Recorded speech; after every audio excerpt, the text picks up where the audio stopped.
exactamente el hígado graso? En la actualidad, realmente el mundo está obeso. Y al mundo estar obeso, entonces casi todo el mundo puede estar afectado.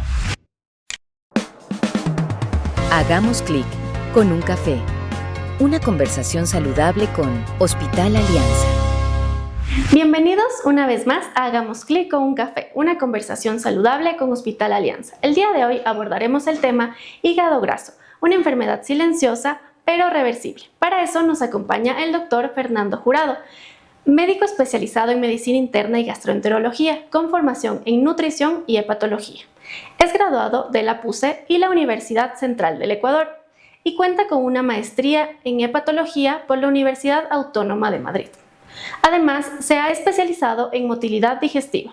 Con una sólida trayectoria y un enfoque integral, el doctor Jurado aborda cada caso buscando no solo tratar enfermedades, sino mejorar la calidad de vida de sus pacientes.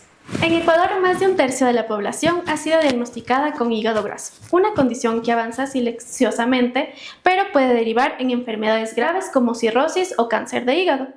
Lo alarmante es que esta afección ya no distingue edades, sino afecta a mujeres mayores de 45 años, jóvenes universitarios y también población escolar. La buena noticia es que detectando a tiempo, el hígado graso es reversible. Hoy, en Hagamos clic con un café, conversaremos con el doctor Jurado sobre cómo identificar, prevenir y tratar esta enfermedad. Bienvenido, doctor. Cuéntenos, ¿qué es exactamente el hígado graso y por qué se denomina una enfermedad silenciosa? El hígado graso se entiende como el depósito excesivo de grasa dentro del tejido hepático. Esto se define porque cuando descubrieron la enfermedad a través de biopsias en esa época, te estoy hablando casi 30 o 40 años atrás, para diagnosticar enfermedades todavía no identificadas del hígado, teníamos que recurrir a una biopsia. Ahora, en la actualidad, ya no hacemos eso. Existen otro tipo de estudios, pero en ese entonces tomaron una biopsia de un paciente con una enfermedad poco conocida y lo que vieron cuando extendieron esta placa en un microscopio es que tenía grasa en el hígado. Entonces se le llamó hígado graso. Pero en la actualidad sabemos que realmente esa grasa sale depositada es por el exceso de consumos de una molécula que se llaman carbohidratos, es decir, las azúcares. Entonces, aunque se llama hígado graso, realmente su origen está en el consumo excesivo de azúcares o carbohidratos. De ahí que desde el año 2020, justo cuando el mundo estaba en pandemia, los hepatólogos de todo el mundo, en cambio, estaban tratando de convencer de una nueva nomenclatura. Entonces, queremos que ya no se llame enfermedad por hígado graso o esteatosis hepática, sino que le estamos sugiriendo el nombre de enfermedad hepática asociada al metabolismo. Eso hace referencia a que ya no solo es una enfermedad del hígado, sino que es nuestro consumo, nuestro metabolismo, el cómo yo me muevo, la actividad física, el sedentarismo, lo que yo como es el origen de la enfermedad. Y por eso es que queremos hacer este cambio de nomenclatura y en la actualidad así está establecido, ¿no? Como enfermedad metabólica asociada al metabolismo, enfermedad hepática asociada al metabolismo. ¿Por qué decimos que es silenciosa?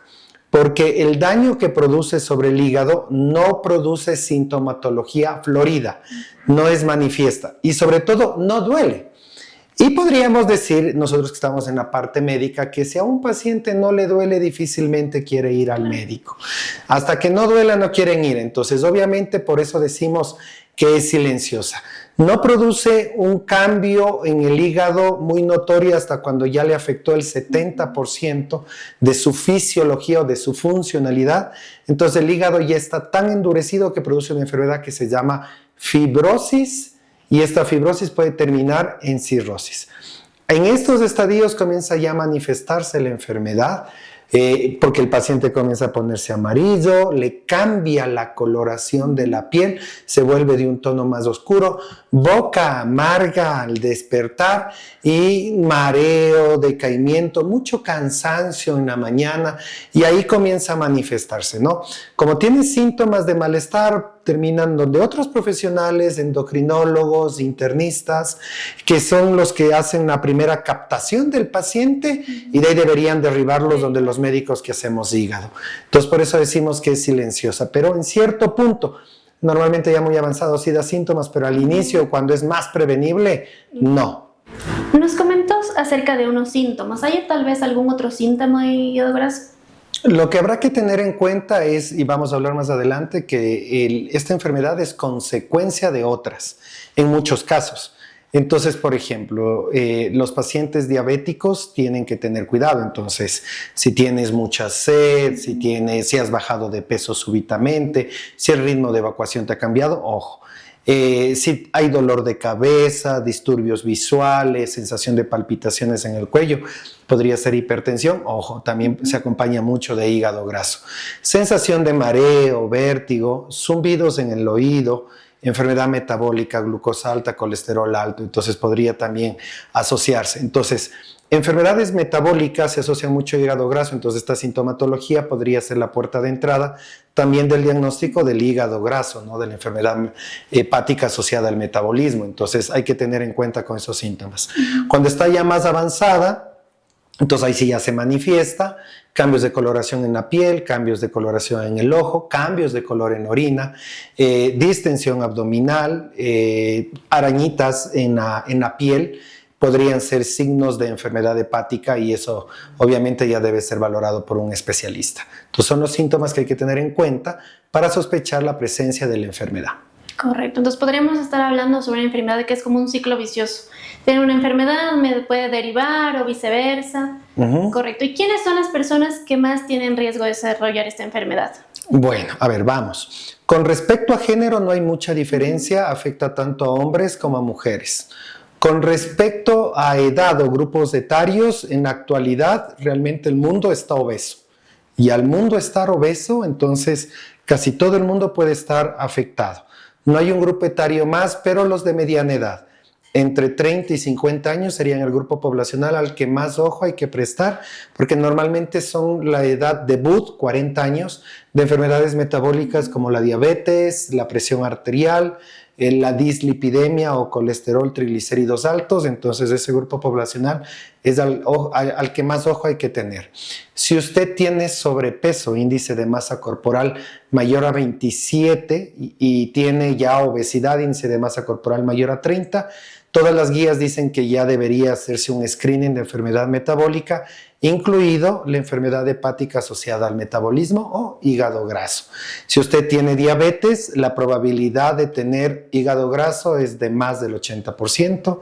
Si usted tiene hipertensión, la probabilidad de tener hígado graso es más del 60%. Y si usted tiene obesidad, diabetes e hipertenso, básicamente el diagnóstico va de cajón. Es lo más probable que usted tenga una enfermedad hepática asociada al metabolismo. Serían los grupos etarios de mayor control. El hígado graso tiene diferentes etapas, pero también tenemos hígado graso alcohólico e hígado graso no alcohólico. ¿Qué diferencias hay uno del otro? A ver, hablemos primero de las etapas. Cuando hablamos de las etapas, no es lo mismo tener hígado graso que ese hígado graso se inflame. Entonces yo puedo tener enfermedad hepática asociada al metabolismo porque la cantidad en porcentaje de grasa que está dentro del hígado ha aumentado. ¿Me está causando alguna inflamación? No. ¿Obviamente necesita algún tipo de intervención? Sí. Normalmente será cambios en los hábitos, ¿no es cierto? Ya vamos a hablar, supongo, después de eso.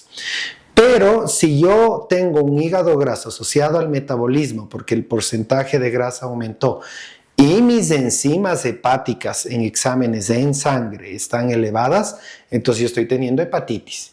Es decir, tengo una hepatitis por hígado graso.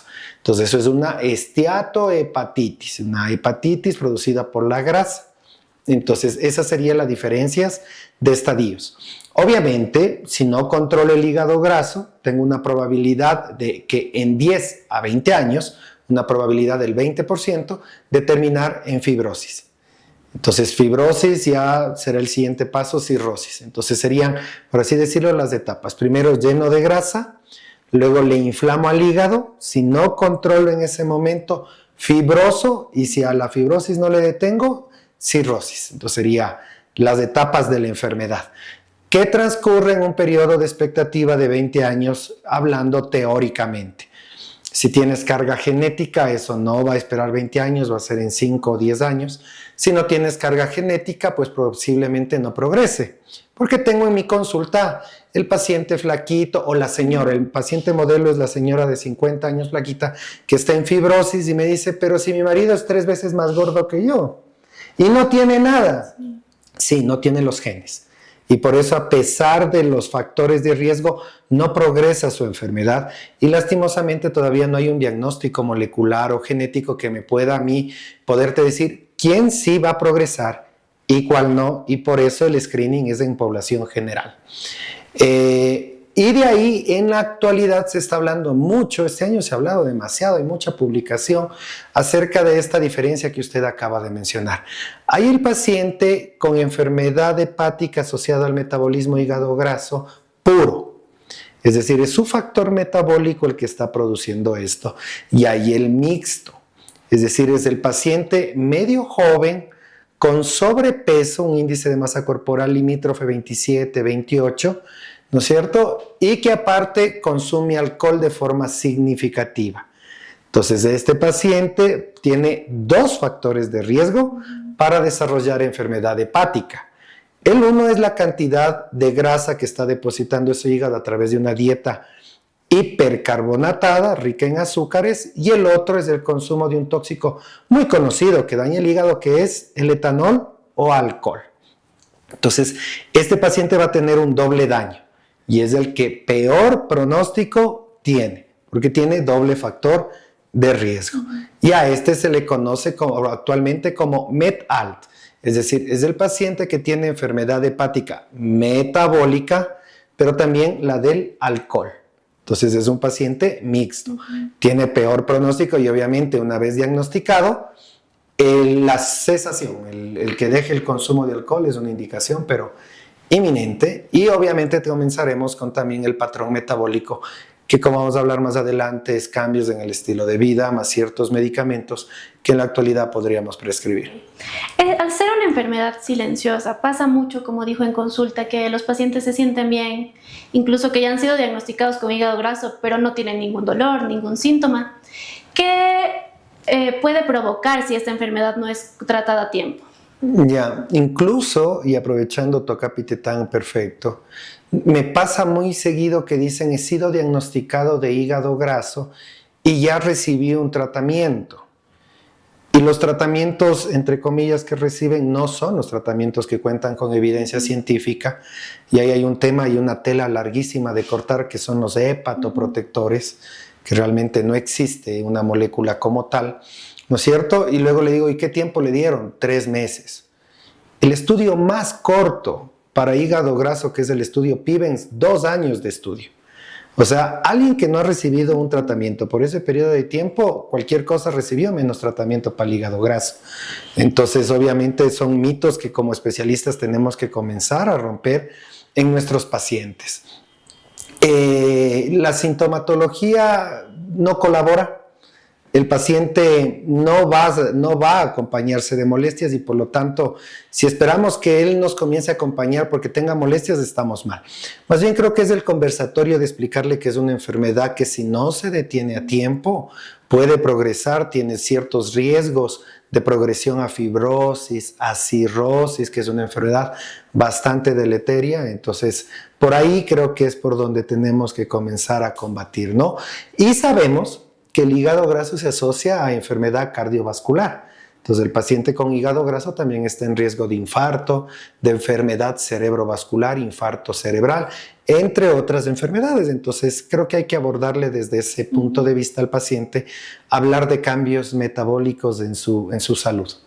Ok, y abordando un poco más de mitos, ¿qué tan cierto es que solo las personas que tienen sobrepeso pueden tener esta enfermedad? No, lastimosamente no, pero es un factor de riesgo vital y de hecho casi todas las escalas que valoran siempre el índice de masa corporal es uno de los factores a tener en cuenta, pero existen delgados, porque obviamente hay una carga genética. Entonces, yo puedo tener el consumo excesivo, pero si mi patrón genético es de un metabolismo acelerado, no acumulo, metabolizo y no me da la enfermedad. Y por el contrario, si tengo un patrón metabólico disminuido, escasas cantidades de consumo calórico pueden degenerar en enfermedad. Obviamente que sí, el grupo poblacional de hígado graso de personas con un índice de masa corporal normal es bajo, pero sí existe. Entonces, sí sería bueno que personas de 40 años con antecedentes familiares podrían hacer un screening. ¿Y qué tan cierto es que el hígado graso puede derivar en una cirrosis o cáncer de hígado? En la actualidad, la principal causa en Latinoamérica de cirrosis, sobre todo en mujeres, es del hígado graso. De hecho, yo en consulta trato de hacerles entender a las pacientes en estadios todavía temprano de fibrosis o un poco ya fibrosis avanzada, haciéndoles esta pregunta, ¿no? ¿Cuántas copas de alcohol usted tomaba al día? La respuesta de la mayoría de ellas es ninguna. Entonces usted tiene que darse cuenta que su agresor no fue el alcohol, fue el alimento, fue la comida, fue nuestro estilo de vida. Y es porque esta enfermedad metabólica tiene una probabilidad, creo que ya lo mencioné, de un 20% aproximadamente de desencadenar cirrosis. Y de ahí, incluso en fase de fibrosis, tiene un riesgo elevado de cáncer de hígado o hepatocarcinoma. Es decir, ni siquiera es necesario llegar a la cirrosis para elevar el riesgo de cáncer. Ya en el estadio de fibrosis o hígado graso ya es un factor de riesgo suficiente y único para cáncer de hígado. Y en la actualidad sabemos que de hecho el hígado graso como causa de cirrosis son los pacientes que más cáncer de hígado desarrollan. Los pacientes que desarrollaban cirrosis por alcohol no desarrollan tanto cáncer como si lo desarrollan los que terminan en cirrosis por hígado graso. Entonces sí, es una enfermedad muy silenciosa, pero que si no es controlada a tiempo puede tener consecuencias a largo plazo muy deleterias, incluidas el cáncer de hígado. ¿Las famosas desintoxicaciones hepáticas ayudan o son puro mito? Científicamente son mito. No existe la forma en que químicamente podamos lograr esto. Creo que se basan en el conocimiento muy general de que el hígado desintoxica al organismo, ¿no? Y en cierta manera si lo hace, usted consume una sustancia grande entera y el hígado le reduce a partículas mínimas y que estas partículas en ocasiones incluso son metabolizadas por el hígado y excretadas a través de la bilis. Entonces, como hay ese conocimiento en general, entonces utilizan la palabra desintoxicación, pero no existe, no hay evidencia científica del descubrimiento de alguna molécula química que tenga la capacidad de entrar al hígado, depositarse ahí y hacer un cambio en las células. Por ejemplo, si las células están fibróticas, les destruya y genere unas nuevas células. Así no funciona la estructura del hígado. Entonces es un mito, no existe esa posibilidad. Ojalá a futuro técnicas in vitro virales, introducir un virus apaciguado que genere reproducción celular, por ahí podríamos ir, pero en la actualidad eso está en pañales, no existe todavía eso. ¿Y cómo podemos diagnosticar hígado graso? ¿Qué exámenes necesitamos nosotros? Ya, eso también es un tema muy publicado, muy vendido, y comenzamos de la siguiente manera. Primero, población general. La idea cuando una enfermedad es muy quemante, muy burden, es que sabemos que existe en toda la población o un gran grupo de poblacional, entonces atención primaria. Entonces, a nivel de atención primaria es detectar a los pacientes con factores de riesgo. Entonces, personas de entre 30 y 50 años, pacientes que consumen una dieta muy hipercarbonatada, con sedentarismo, bajos niveles de ejercicio, índices de masa corporal elevados, poblaciones blanco, pacientes diabéticos, hipertensos, obesos, pacientes con consumo de medicación hepatotóxica por enfermedades crónicas, todos ellos son el blanco de este estudio. Entonces, a esos pacientes se les debería someter a estudios periféricos, que son exámenes de sangre y una ecografía de abdomen. Si estos estudios salen positivos, entonces el paciente debe ser derivado a un especialista y el especialista debería hacer un estudio que se llama elastografía hepática. La elastografía hepática es el estudio que hoy por hoy diagnostica la cantidad de grasa que tú tienes en el hígado y en números reales, porque tiene una ventaja enorme, muy enorme sobre la ecografía abdominal, porque la ecografía simplemente diagnostica la cantidad de grasa por coloración, por brillo. Es una apariencia del médico ecografista, pero no nos da un número real de referencia. Entonces, pero si es positivo ya abre la puerta. Entonces, una vez hecha la elastografía te vamos a decir la cantidad real de grasa que tienes en el hígado y si esa grasa ha producido un endurecimiento de tu hígado que se conoce como fibrosis. Entonces, a través de la elastografía hepática, tú vas a saber cuánta grasa y cuánta fibrosis tienes en tu hígado. Entonces, es la secuencia que podríamos hacer: capturar pacientes, factores de riesgo, hacer exámenes periféricos y a los positivos, derivación para elastografía. Ok, ya hemos hablado bastante sobre la dieta, sobre el consumo de carbohidratos que deriva en esta enfermedad. ¿Qué papel juega la dieta en el tratamiento? Totalmente. Es tan importante la dieta que en la actualidad la FDA, que es la que coordina la aprobación de medicamentos en Norteamérica, y la EMA, que es la que, con lo mismo pero en Europa, no permiten ensayos clínicos para medicamentos para hígado graso si no hay un brazo, si no hay un grupo de pacientes en dieta, porque tienes que compararle contra eso.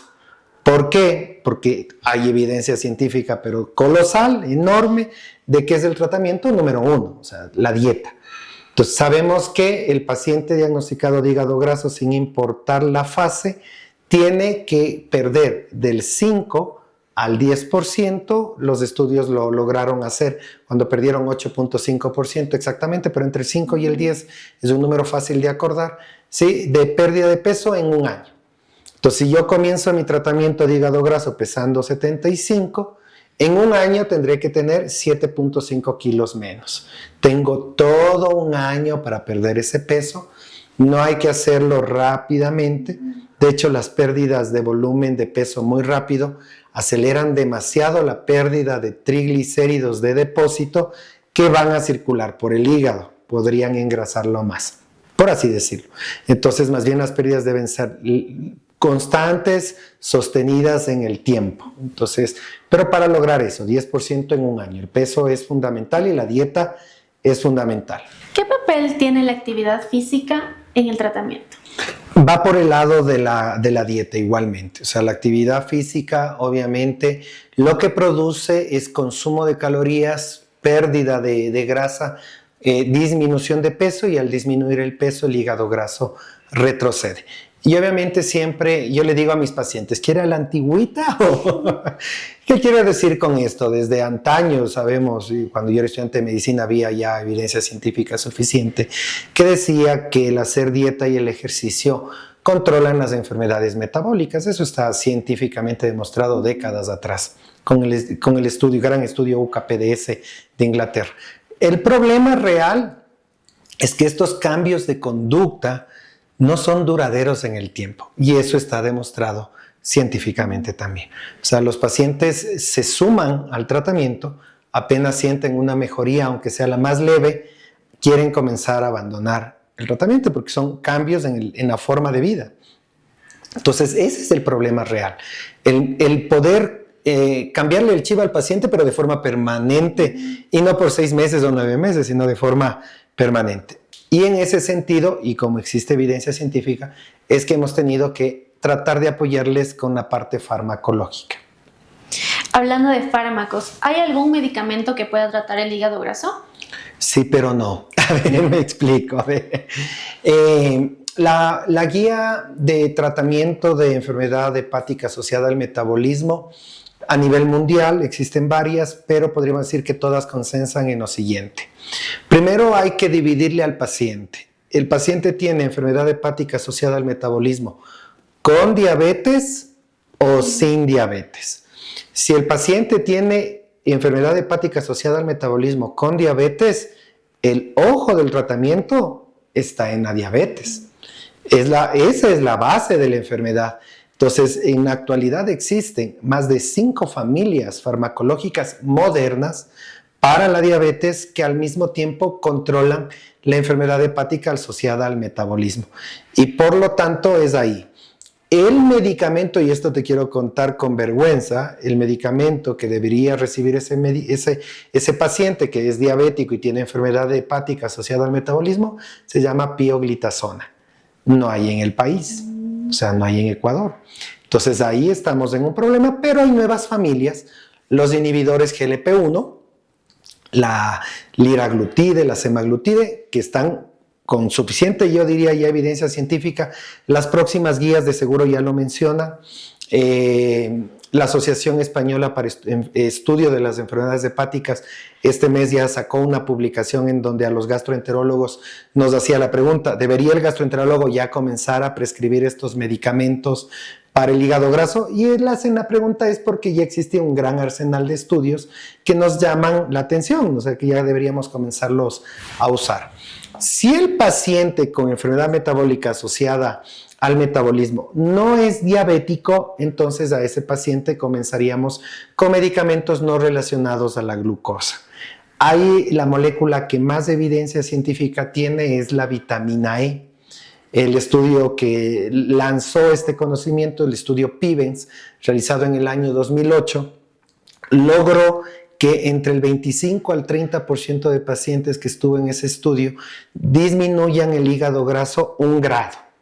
Es decir, retrocedió 1 grado tras 2 años de tratamiento. Tras 2 años de tratamiento, no 1 mes, no 3 meses, sino tras 2 años de tratamiento. Y era un estudio muy estricto, con biopsia hepática y todo. Entonces, eso es lo que tenemos que, como médicos, uno conocer y el paciente entender. No es que me voy a curar del hígado graso en 3 semanitas que ya no come el choripán. O sea, no va por ahí. O sea, tiene que entender que esto es a largo plazo. Ok, entonces hablando en tiempos, si uno ya cambia completamente sus hábitos alimenticios, ¿tiene sí o sí que pasar los 2 años o podríamos adelantar un poco? Ahí, por ejemplo, si yo cumplo los objetivos metabólicos, hemos hablado de peso, tengo que retroceder del 5 al 10% de peso, objetivo 8.5% en 1 año. Tengo que hacer actividad física, ese tema también hay bastante.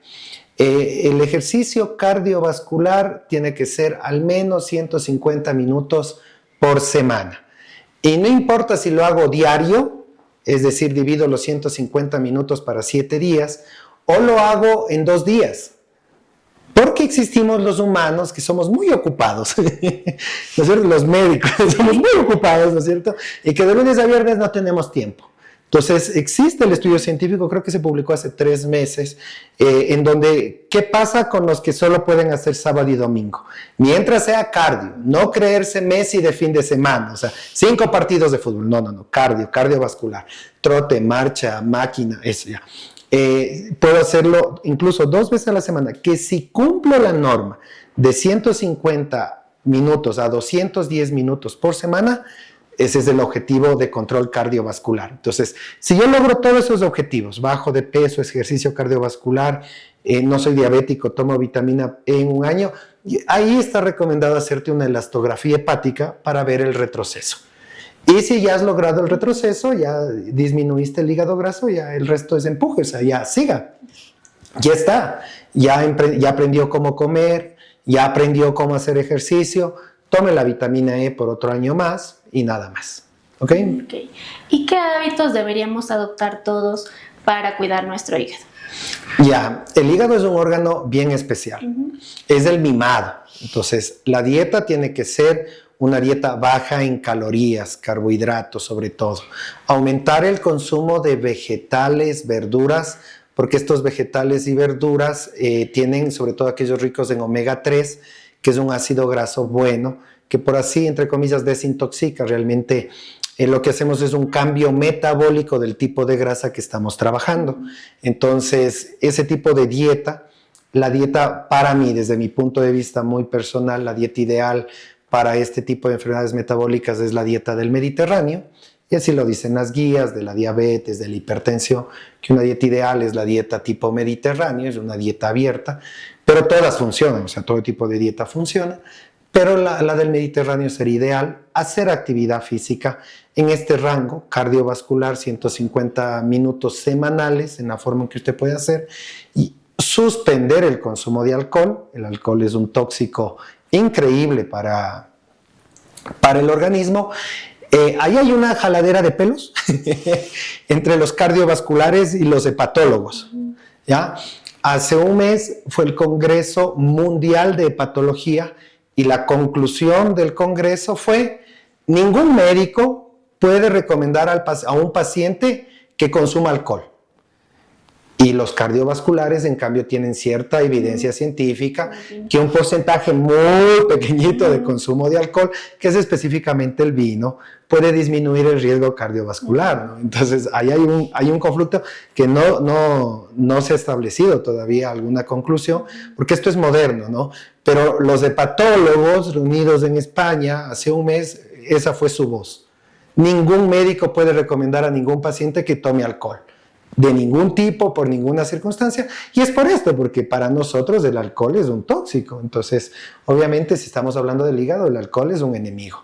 Entonces, son los cambios que debería ejercer una persona de forma constante para mejorar su salud hepática. Ok. ¿El hígado se puede regenerar? ¿Hay algo que podamos hacer para ayudarlo?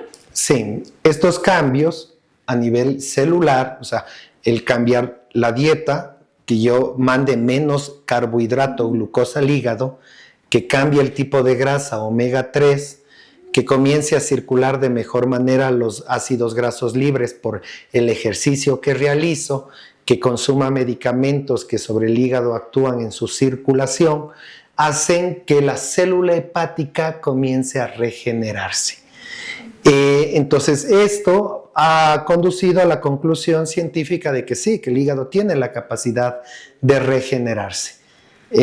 Obviamente es un proceso muy lento, no es que lo que me oíste hace un rato, en 3 meses ya voy a estar bien, es un cambio muy lento. Para retroceder un grado de esteatosis severa a esteatosis moderada necesito 2 años.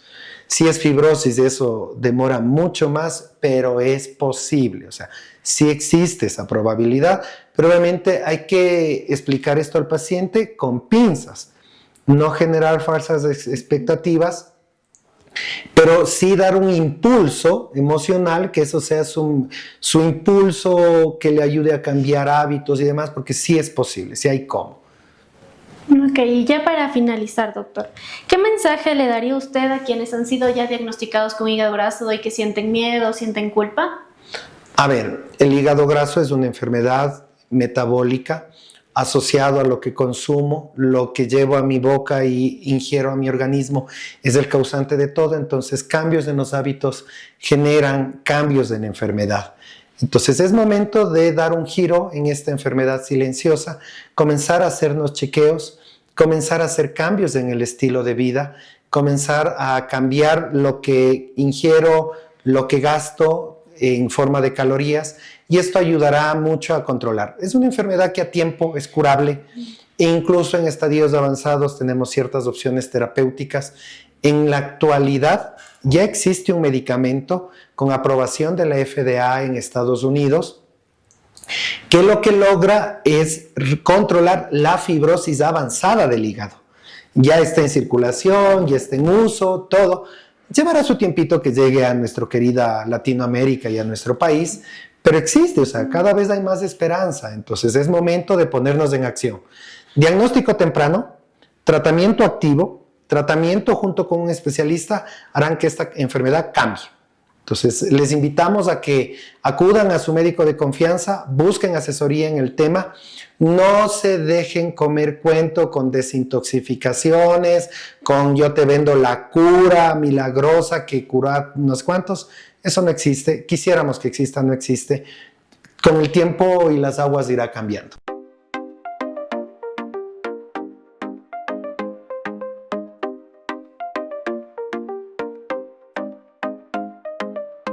En el Hospital Alianza, tu salud y bienestar son nuestra prioridad.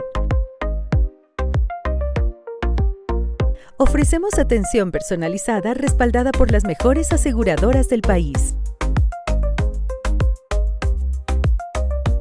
Somos un hospital de tercer nivel comprometidos en brindarte la atención que mereces con calidez y profesionalismo.